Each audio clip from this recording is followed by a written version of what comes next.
natin ay dire-diretso at walang peno. Siyempre, dito lang yan sa Cool FM, ang inyong himpilan, ang inyong tahanan. Okay, komentaryong diretso, Season 1, E5, rolling in, 3, 2, action! Number 1 sa Mega Manila.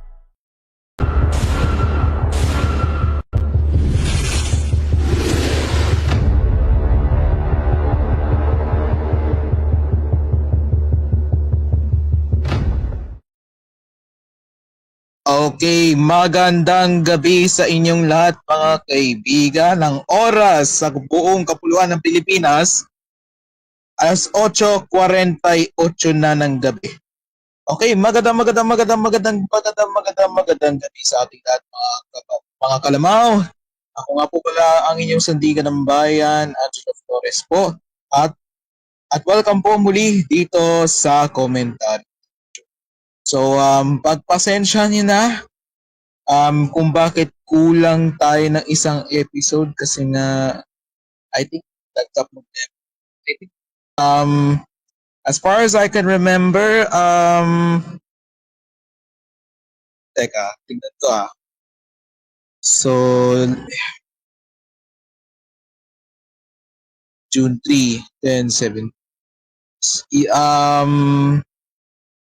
I think June 17 dapat may episode tayo nun. Pero since nagka-problema sa TOC, wala. Then June 24, episode 3, 4. July 1 is episode 4, pero absent ako kasi nga nakatulog ako. And July 8, yes, episode 5. Okay, so welcome po muli dito sa commentary. Okay? So pagpasensya niyo na kung bakit late tayo ng ilang minutes, no? Kasi nga ang napanood niyo kanina ay ang tape episode ng Storytime with Gion.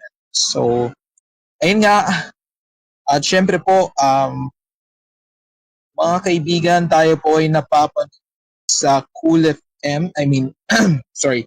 Tayo po ay napapanood sa Family Archive sa YouTube via live stream. Napapakinggan po tayo sa Cool FM HD 1 at 2. At syempre napapanood din po tayo sa Cool TV. Right, so mga kaibigan, nabalitaan naman po natin, no?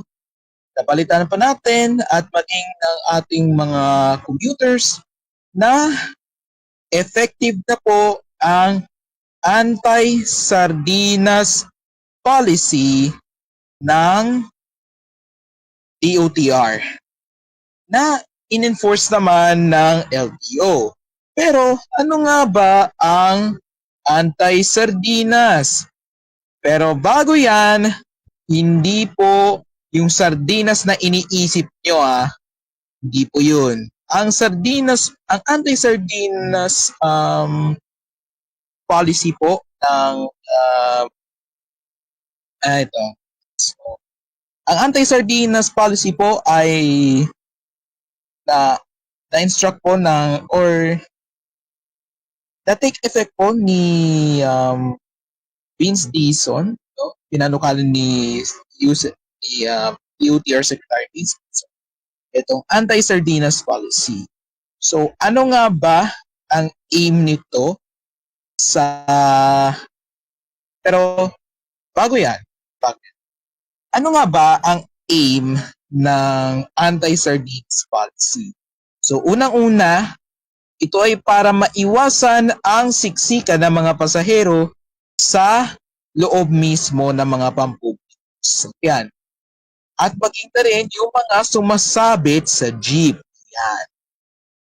So usually yun yung nakikita natin sa Commonwealth. Tama? Okay, sige. Ito bago ko sabihin itong itong opinion ko about sa anti-sardinas policy. Basahin muna natin yung artikulo na nakapaloob sa anti-sardinas policy. Okay, so Nakikita ba yung screen? I think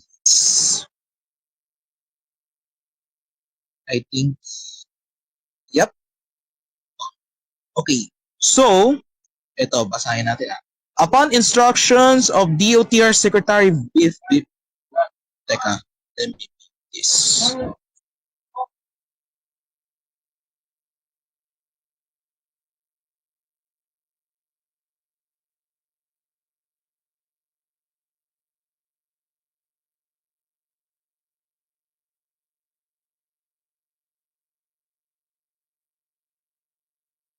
Okay, sige. Sorry for the dead air. Okay, so basahin ulit natin. Upon instructions of DOTR Secretary Vivencio B. Dizon, all LTO enforcers are all NTO enforcers and deputies are hereby empowered and mandated to apprehend all public utility vehicles or PUVs such as UV Express, buses, and modern jeepneys, plus traditional jeepneys that exceeds the seating capacity of their vehicles and or seating passengers like canned sardines. Ayan, so ang nakikita nila dito or nakikita mismo ni DOTR Secretary Vince Dizon ay yung mga pasahero na nagsisiksikan na parang mga sardinas. Although, may nakita ako na post mismo ng Manibela na kinukumpara daw ang mga pasahero sa lata ng sardinas, which is totoo naman. Eh, syempre, okay, sige. Tuloy natin. It is hereby declared that crowding of passengers into a public utility vehicles in a canned sardines-like manner exceeding the indicated seating capacity of the vehicle not only undermines passenger convenience but also comprises safety. Accordingly, all those who violate this anti-sardinas policy shall be penalized pursuant to the existing laws, rules, and regulations. Okay, so ang pagkakaintindi ko dito ay parang gusto nilang ma-prevent ang siksikan. Yes, that's one. And two, gusto nila ma-prevent ang snatching sa loob mismo ng mga public sasakyan. At syempre, ang pambabastos. Ayan. Usually, mga nababastos dito ay mga babae. Although, meron nga tayong anti-bastos law, pero ano naman ang silbi nun? Diba? May mga kababaihan tayo na, let's say, takot na magsumbong sa mga otoridad. No? Dapat sila kasi alam naman nila na kapag nagsumbong sila ay babalikan sila nito. So nakakatakot. At syempre, ang nakakabahala dito is yung mga manyakis talaga sa public transportations o yung mga sumasakay sa public transportations is magaan lang yung kaso sa kanila. Eh syempre, anti-bastos law yun eh. Diba? So, ang nakikita ko dito is napaka-positive ng ng policy na ito. Kasi not only na mapiprevent nila yung siksikan sa public utility vehicles, but also maiiwasan nila yung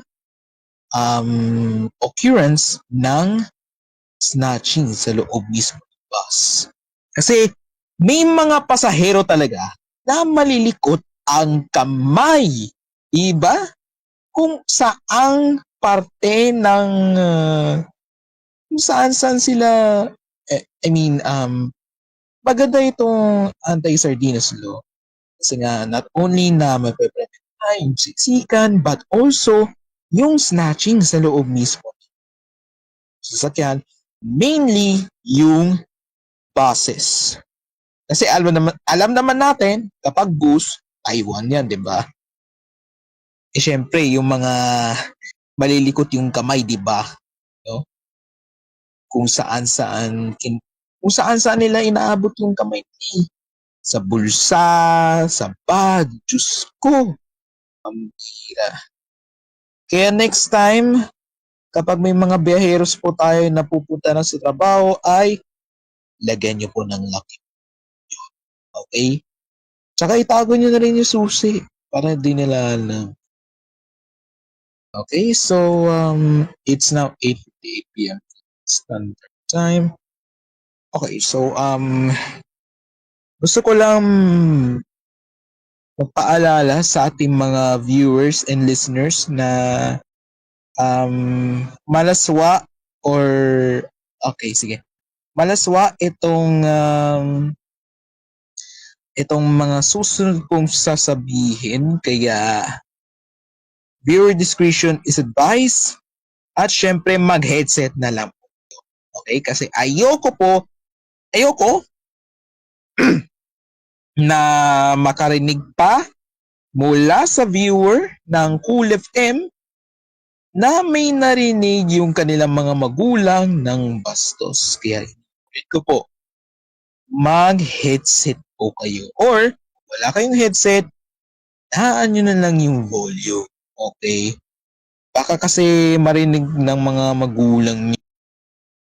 Tsaka huwag kayong manonood ng Cool FM sa Smart TV niyo Mas malala pa yun. Okay, so jokes aside, teka. Set ko lang yung chat head na yung convo namin state.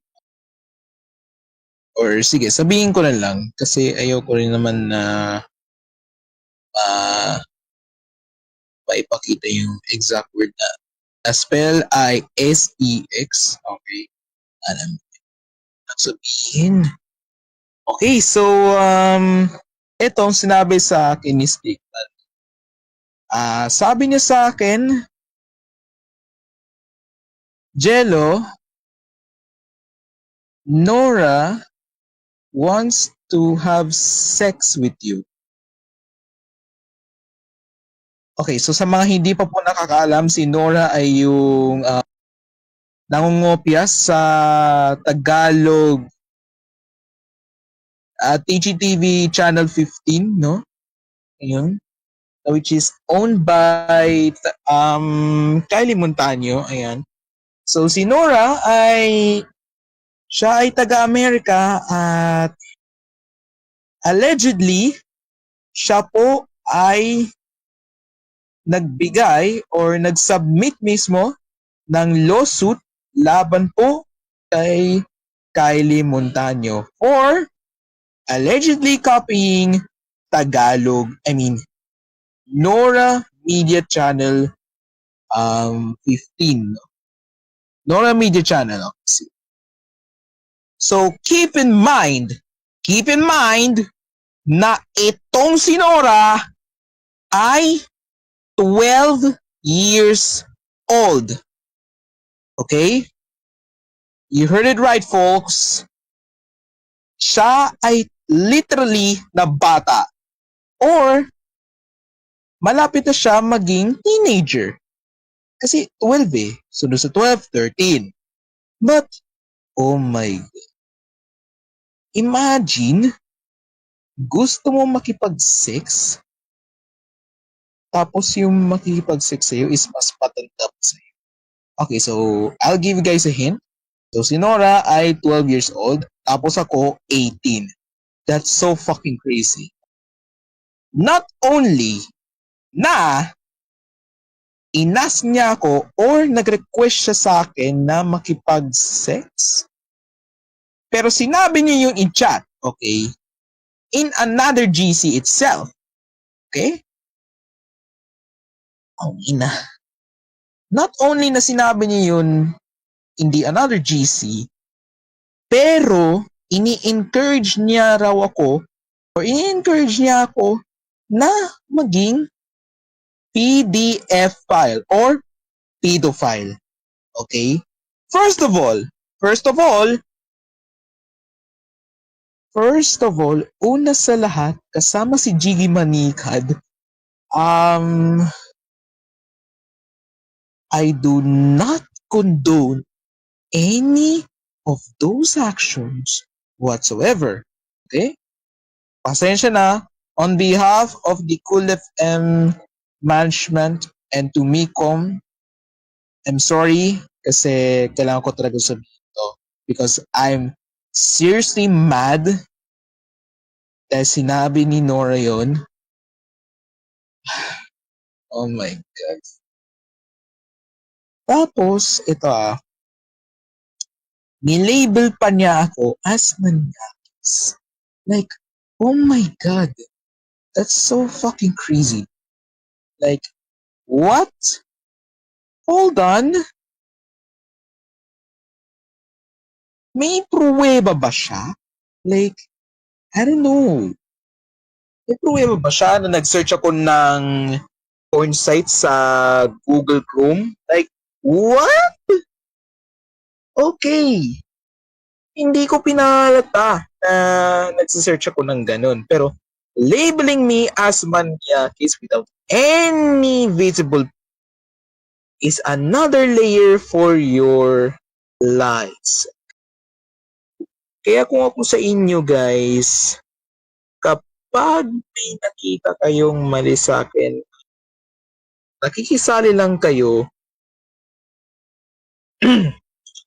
wag na wag nyo kung ililabel ng kahit anong assumptions laban sa akin without any proof. Okay? Ayoko sa lahat yan. Ayoko sa lahat. Okay? Kaya kung ako sa inyo, wag nyo na akong subukan na awayin pa. Kasi, masama akong kalaban eh. I can do anything in my power just for you to get the platform from this company. Kaya, sa mga gustong sumunod pa sa yapak ng Nora na ito, wag yun ang subukan. Kasi ako mismo ang magdadala sa inyo sa impyerno. Okay? Okay, so it's now 9:05 p.m. So again, on behalf of the Cool FM management, ko itself, pasensya na kung sinabi ko sumusunod na salita.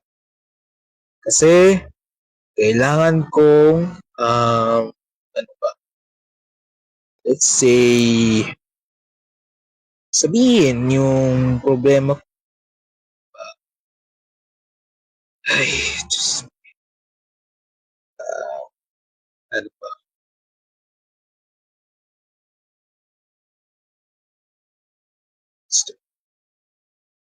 Okay, so mga kaibigan, announcement lamang po muli.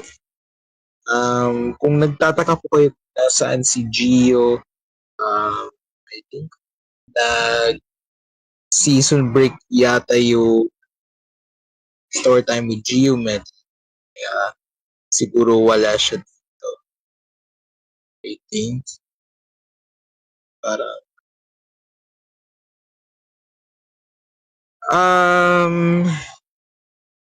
I think bakante lang yata ngayon ang story time, yung schedule niya for story time with Geometric. Anong oras ulit yun? 7:30 to 8:30. I think ba? Okay, pause, Angelo. Did Gio Okay, really sige. say he's going to take a season break for Storytime with Geometric? I was not informed. Okay. Kasi He's not available. He's not available today, because we played the replay episode. Okay. Understandable. So yeah, I don't think it's on season break, pero busy si Gio, so that's why we played the replay episode today. Okay, sige. Thank you. Thank you for informing, Caro. Okay, so as I was saying, ano pa kung gusto kong pag-usapan? Gusto kong umiwas sa mga mala politika na usapan kasi I hate the political shit sa Pilipinas. So, it's now 9:08 p.m. Philippine Standard Time. Okay, excuse me. So, like I said mga kaibigan, announcement lang po, tuwing Tuesday, 8:30 to 9:30 na po ang komentaryong diretso at paging na rin po ng iba pang mga Cool FM prime time shows dito po sa FM. Ayan. Kabilang na po ang Tatak Perwisyo, TRO, at syempre ang Salita ng Matanas. All of those are 8:30 po yan. Pero, kung pwede rin naman, pero I think sa next Tuesday, okay, I want to announce this once again kasi kaka-announce ko lang nito yesterday yata.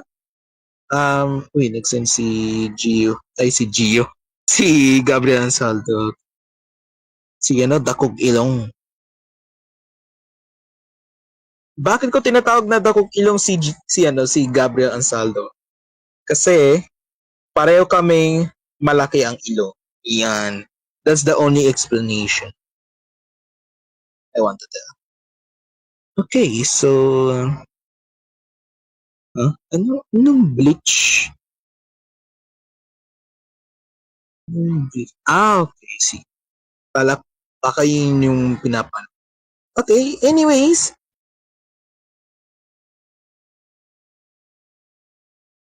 Yung announcement pala. Sorry. I was too distracted. Okay, sige. So, sa next Tuesday po, mga kaibigan, ay magbabagong itsura na po ang Tambayang Kwadro. Yes, tama. So, sa next Tuesday po, mga kaibigan, magre-rebrand po ang komentaryong diretso. Yes, dahil po sa bagong rebrand ng buong Flow Media. Yes, that's the reason why.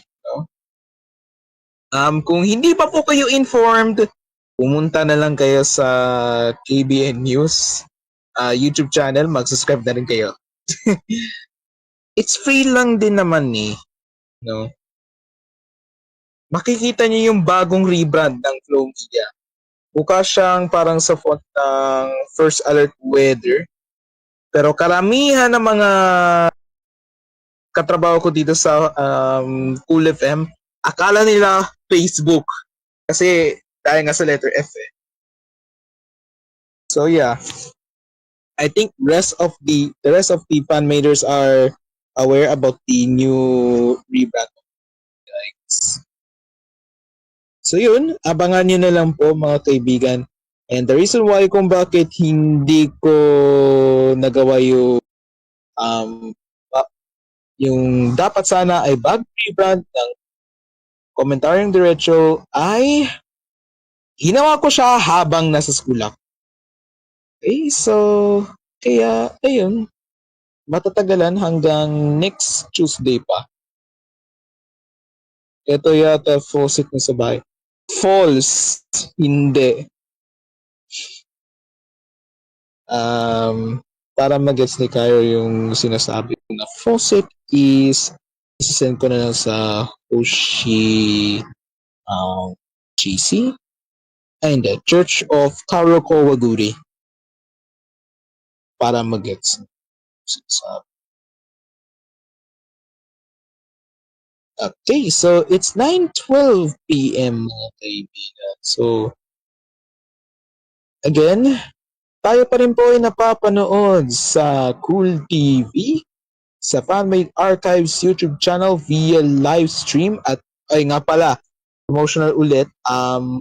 Sa mga nanonood po ngayon sa Fanmade Archives, please subscribe naman po kayo, no? Kasi kailangan po nila ng pera. Ayan. Yan po yung sinabi sa akin ni Gio. Yes. At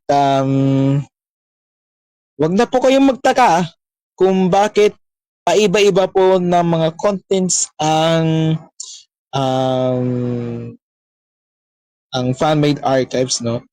Okay, so since pinag-uusapan natin yung fan-made archives, ngayon is trivia lang. Trivia. Okay. Fun fact pala, no? Fun fact. Ang kauna-unahang napanood ko na fan-made archives related content ay yung Prime News sa XSF TV. Dati, hindi ko alam yun. Pero, pagtagal ng pagtagal, parang alam ko na yun. Like, also,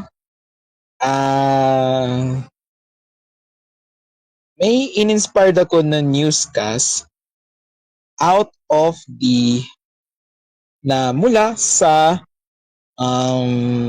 Prime News logo, no?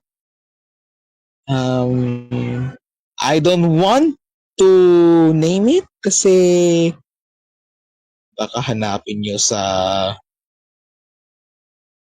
fan-made YouTube channel ko eh. Baka hanapin niya eh. So, sige. Okay, it's now 9:14 p.m. Alright, sige.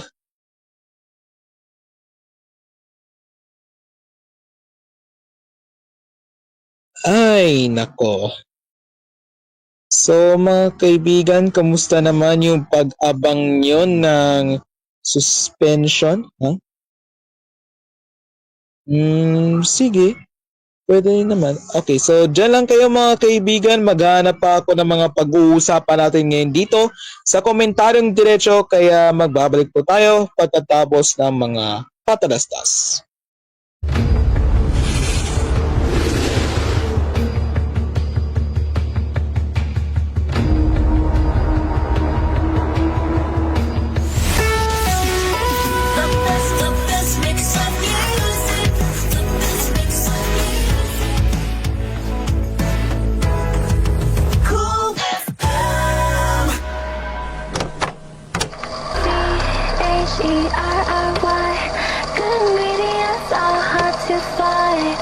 Whoa.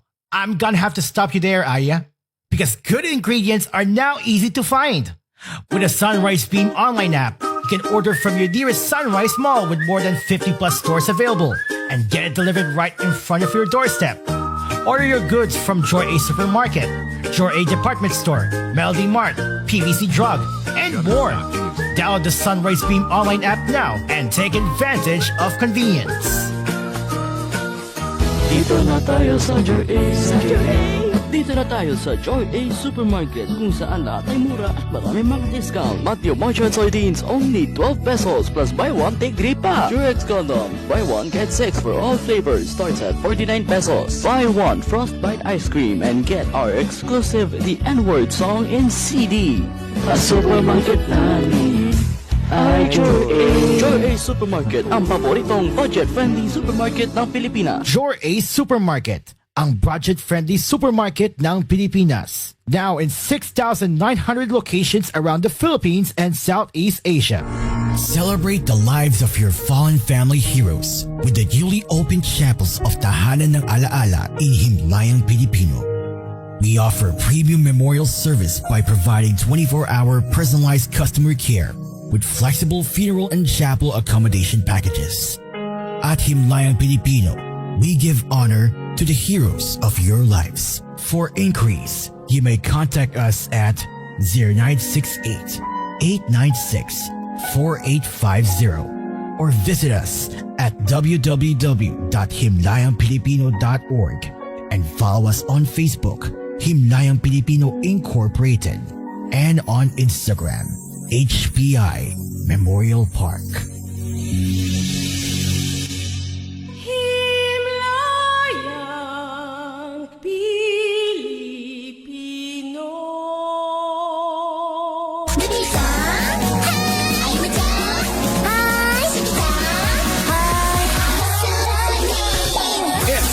ice cream collab at Melody Mart. Buy one of our chocolate mint, strawberry, or cookies and cream Trixies and get a special limited edition photo card featuring Ruby, Ayumu, Shiki, or the entire group. If you collect all 5 photo cards, you get a chance to meet the Ice Cream Group on Hashi Media's Ultimate Ice Cream Day in July 20th at One Media Park, Calientutria, Quezon City.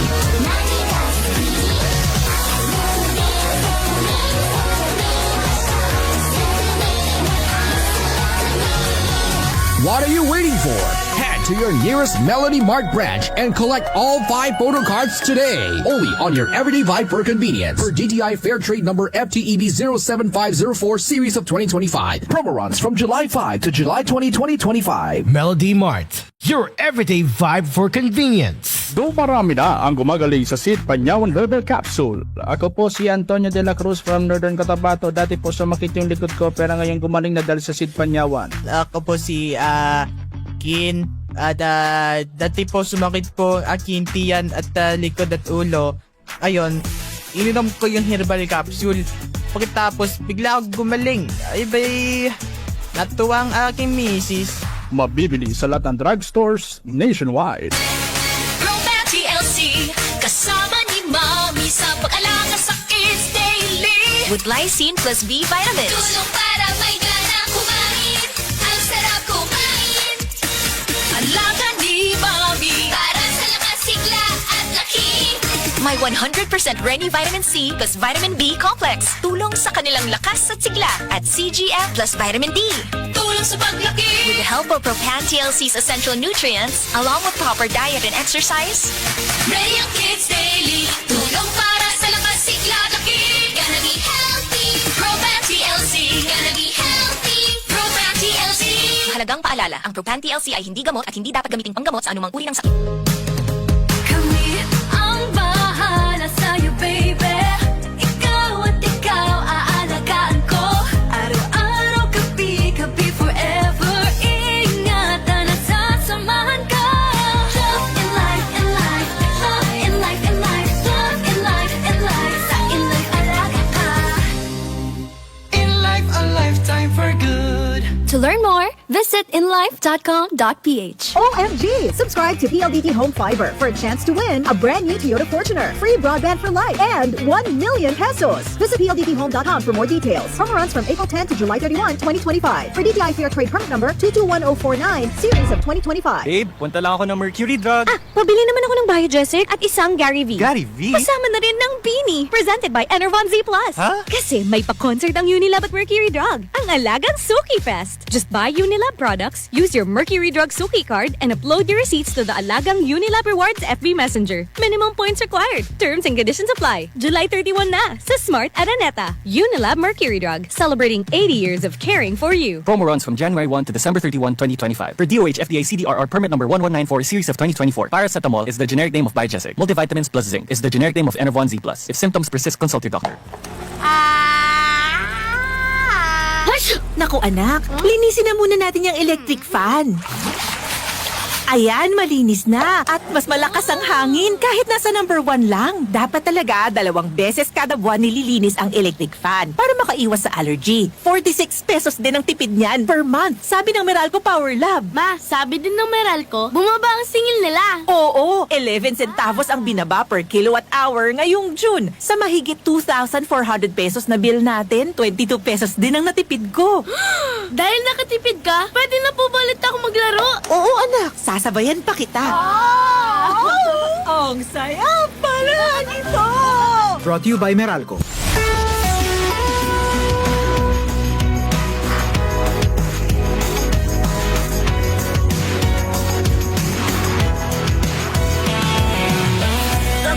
The best mix of music. The best mix of music. Cool FM.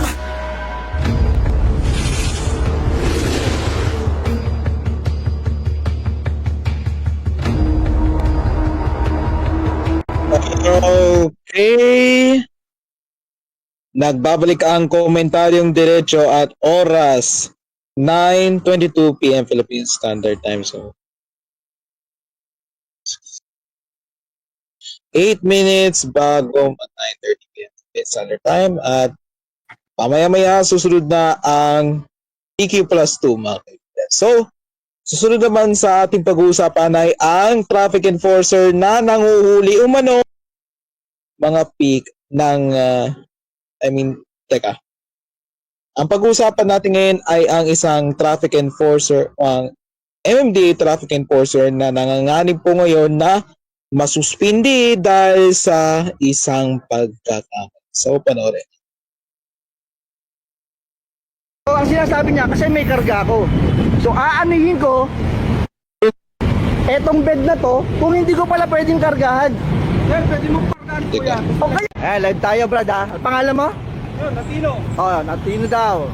Yeah, so inuhuli niya ako kasi, ano ang violation ko, brad? Not for hire. Not for hire daw, boss. Oh, not for hire. Okay, so para sa mga hindi pa po nakakaalam, itong traffic enforcer po na ito ay tinigil o pinara po ang isang pickup truck dahil wala pong nakalagay na not for hire na mark. Okay? Yun ang naging dahilan kung bakit naging viral po ito. So, pagpatuloy natin. Kailangan daw. So, ang sinasabi niya, kasi may karga ako. So, aanihin ko etong bed na to kung hindi ko pala pwedeng kargahan. Sir, pwede mo kargahan po yan. O kaya nga, hindi. Pick up yan, hindi naman truck yan eh. Sir, pick up Hilux yan, Hilux pick up. Ito, basahin mo. O, basahin mo. Eh, no? Diba?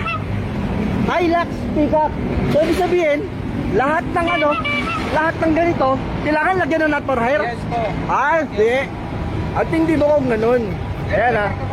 Ayan o. Kaya nga, sinasabi ko nga sa'yo, anong purpose ng bed? Anong purpose niyan? Bakit hindi ko pwedeng kargahan? Bakit nga? Ano reason niya? Ano reason niya? Bakit hindi ko pwedeng kargahan? Private yan eh. Ano gagawin ko sa likod? Lalagyan ko ng tubig? Gagawin ko swimming pool? Ha? Lagyan natin swimming pool, gawin natin. Gusto mo? Tulungan mo ako tanggalin yung lona. No sir. Tanggal mo ako Tagalog sinasabi ko. Yan nga yung purpose yan, para kargahan eh. Kasi sana naligyan ko na lang na upuan yan. Ano naging junk shop yan? May karga ko. Okay, first of all, marami dito ang nagalit sa traffic enforcer na ito. At I can already tell sa nag-video na ito ay naiinis na siya dahil sa frustration na naranasan niya na kasama itong traffic enforcer na ito. So, basahin natin ang mga comments. If Toyota Hilux, if Tamaro pick up or drop side, congrats enforcer for extreme tolerance. Lalamove ka ata sir, kailangan for hire. Okay, so ito guys, basahin natin to In the Philippines, pickup trucks carrying cargo do not require a not for hire sticker or mark. Malinaw na malinaw. Pero I think understandable na hindi pa ito alam ng enforcer ang sinasabi dito, no? The not for hire sticker is typically used to indicate that a vehicle is not available for public transport or for hire to carry passengers or goods for a fee. Pickup trucks, whether carrying cargo or not, are generally considered private vehicles and do not fall under the category of public transport vehicles or PTVs or PUVs. Ano ang pakialam mo kung kakargahan ko yan? Una-una akin yan. Pangalawa, hindi ko authorized. Yes. Oo. I mean, sinong tanga ang magre-require ng sticker para sa mga privately owned na mga sasakyan? Okay? Sinong tanga? Sinong tanga sa atin dito? Okay? Kaya hindi ako nagtitiwala sa mga MMD enforcer na ito. Sa karamihan dito ay walang knowledge about sa batas kung may exemption ba or wala. Diba? That's the only problem here.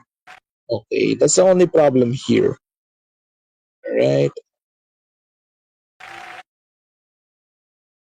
Ang masasabi ko lang ay please MMDA, paki-orient naman itong mga officers ninyo. Pambihira. Kaya wala nang dumaraan sa EDSA, to be honest. Kaya wala nang dumaraan sa EDSA kasi ang mga tarantado na MMDA enforcer, although I understand they're doing their job, but I'm so frustrated na maraming enforcers pa rin ang